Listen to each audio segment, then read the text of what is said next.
والصلاة والسلام على رسوله الكريم وعلى آله وصحبه أجمعين ومن تبعهم بإحسان إلى يوم الدين والعاقبة للمتقين فلا عدوان إلا على الظالمين. أما بعد، عن هشام بن عامر رضي الله عنه قال قال رسول الله صلى الله عليه وسلم احفروا وأعمقوا وأحسنوا الحدیث رواہ ابو داود فی کتاب الجنائز.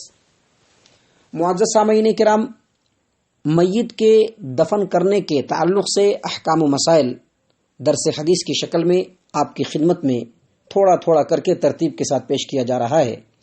اس سے پہلے کے دروس میں آپ کے سامنے یہ باتیں آ چکی ہیں کہ میت کو دفن کرنا یہ واجب ہے. میت چاہے مسلمان ہو، مشرک ہو، کافر ہو، اگر معاشرے کے اندر وہ مر جائے تو اس کا دفن کرنا بالکل واجب ہے، اور مسلمانوں کو مسلمانوں کے قبرستان میں ہی دفن کیا جائے گا.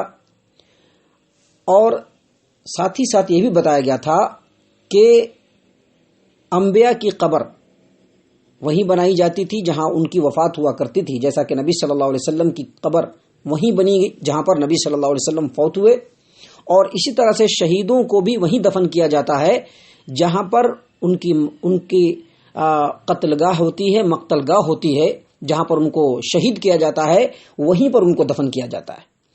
میت کو دفن کرنے کے لیے قبر کھودنا یہ واجب ہے، اور اس سلسلے کی روایت ابھی آپ کی خدمت میں پیش کی گئی جو سنن ابی داؤد کتاب الجنائز بابو فی تعمیق القبر حدیث نمبر 3215. اللہ کے رسول صلی اللہ علیہ وسلم نے فرمایا احفروا واعمقوا واحسنوا. ہشام بن عامر رضی اللہ عنہ اس حدیث کے راوی ہیں. وہ کہتے ہیں کہ نبی صلی اللہ علیہ وسلم نے فرمایا کہ گڑھا کھودو، یعنی میت کے لیے گڑھا کھودو، اور گڑھے کو گہرا کھودو اور اچھی قبر بناؤ. نواب صدیق حسن خان بھوپالی رحمہ اللہ فرماتے ہیں اپنی کتاب الروضۃ الندیہ کے اندر کہ اس مسئلے میں کوئی اختلاف نہیں ہے، اور شریعت میں اس کی ضرورت ہے. انسانوں کے لیے قبر کھودنا بالکل ضروری ہے. یہ ایک ضرورت ہے جس کے تحت قبر کھودا جائے. لہذا قبر جب بھی کھودا جائے تو گہرا قبر کھودا جائے، وسیع اور عمدہ قبر کھودی جائے. اس سلسلے میں علامہ البانی رحمہ اللہ اپنی کتاب احکام الجنائز و بدعہا کے اندر لکھتے ہیں کہ قبر کو گہرا، وسیع، کشادہ اور عمدہ قبر کھودنا یہ بالکل واجب ہے. معزز سامعین کرام، قبر دو طرح کا ہوتا ہے. ایک ذرح، جس کا دوسرا نام شق بھی ہے. ذرح کا مطلب ہوتا ہے پھاڑنا اور میت کے لیے سیدھی قبر بنانا، اور یہ باب ذرح یزرح یعنی فتح یفتح سے آتا ہے. اور دوسری جو قسم ہے قبر کی وہ لحد، مطلب بغلی قبر کھودنا، یعنی قبر کے قبلہ رخ جو گڑھا ہوتا ہے اس کو لحد کہتے ہیں، جہاں سے میت کو قبر میں اتارا جاتا ہے. اور یہ باب لحد یلحد یعنی باب فتح یفتح سے ہی ہے. المنجد کے اندر یہ دونوں وضاحت موجود ہے، اور علامہ شوکانی رحمہ اللہ نے اپنی کتاب نیل الاوطار کے اندر بھی اس بات کی وضاحت فرمائی ہے. امام بخاری رحمہ اللہ اپنی صحیح البخاری کتاب الجنائز باب من یقدم فی اللحد حدیث نمبر 1340 پر 7 نمبر کی حدیث سے پہلے لکھتے ہیں کہ بغلی قبر کو لحد اس لیے کہتے ہیں کیونکہ یہ ایک کونے میں ہوتی ہے، اور اپنی جگہ سے ہٹی ہوئی ہر چیز کو ملحد کہا جاتا ہے. اسی لفظ سے ملتحدہ ہے، یعنی پناہ کا کونا.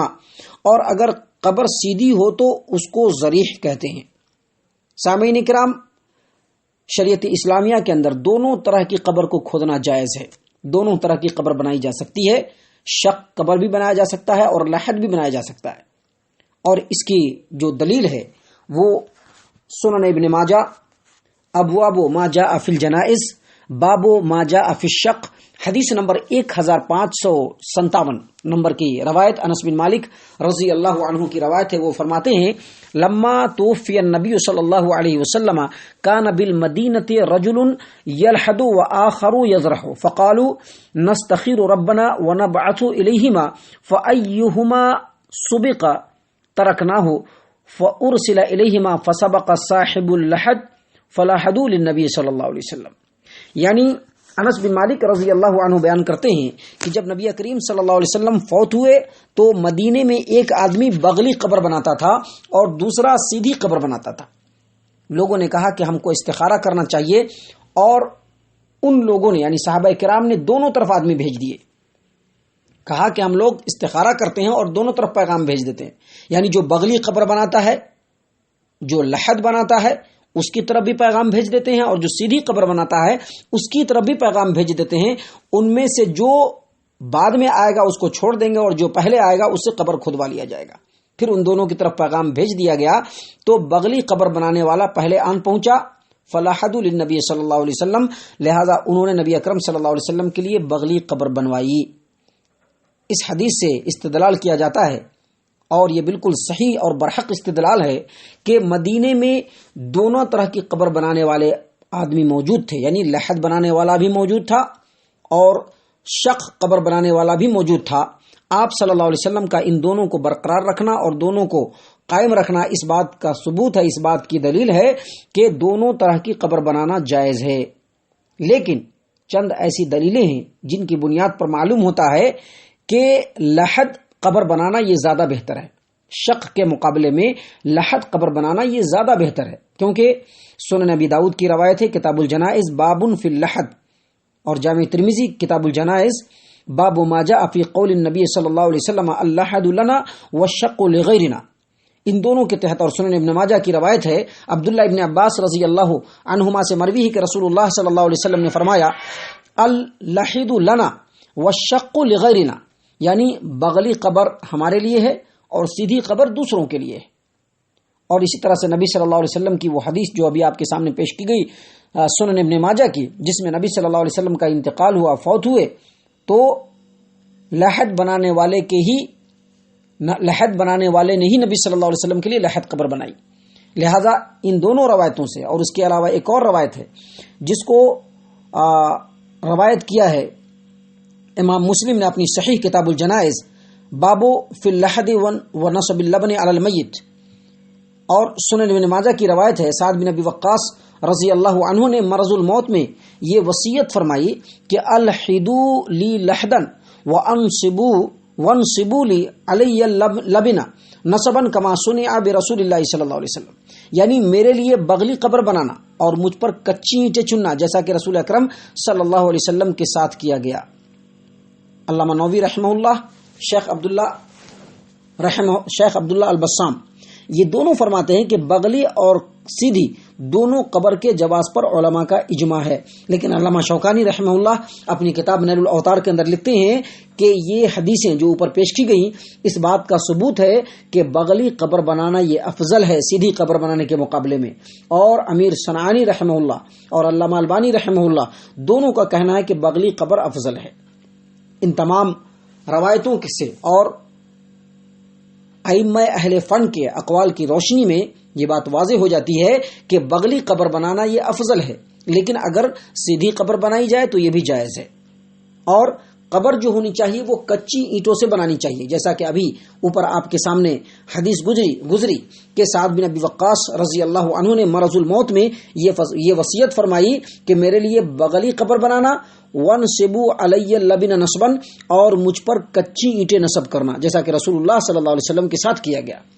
علامہ شوکانی رحمہ اللہ اس حدیث کی روشنی میں فرماتے ہیں کہ اس حدیث میں ثبوت موجود ہے کہ کچی اینٹیں نصب کرنا مستحب اور افضل ہے، کیونکہ صحابہ کرام کے اتفاق کے ساتھ رسول اکرم صلی اللہ علیہ وسلم کی قبر میں یہی کچی اینٹیں استعمال کی گئی تھی. اور علامہ نووی اور شیخ عبداللہ البسام یہ دونوں فرماتے ہیں، شیخ عبداللہ البسام توضیح الاحکام شرح بلوغ المرام کے اندر، اور علامہ نووی رحمہ اللہ شرح صحیح مسلم کے اندر فرماتے ہیں کہ قبر پر کچی اینٹیں استعمال کرنا یہ مستحب اور افضل ہے. لہذا قبر دونوں طرح سے بن سکتی ہے، لحد اور شق، یعنی بغلی قبر اور سیدھی قبر دونوں بنائی جا سکتی ہے. قبر گہرا اور وسیع اور عمدہ اور بہترین ہونا چاہیے، اور قبر جو ہے وہ کچی اینٹیں سے بنانی چاہیے. یہ قبر کے تعلق سے باتیں آپ کی خدمت میں پیش کی گئی. انشاءاللہ میت کو دفن کرنے کے تعلق سے اور بھی بہت ساری باتیں ہیں جو آپ کی خدمت میں پیش کی جائیں گی. اللہ تبارک و تعالیٰ سے ہم دعا کرتے ہیں کہ اللہ تبارک و تعالیٰ ہم تمام کو صحیح کتاب و سنت کے مطابق علم سیکھنے اور اس علم کے اوپر عمل کرنے کی توفیق عنایت فرمائے. آمین یا رب العالمین. وما علینا الا البلاغ المبین.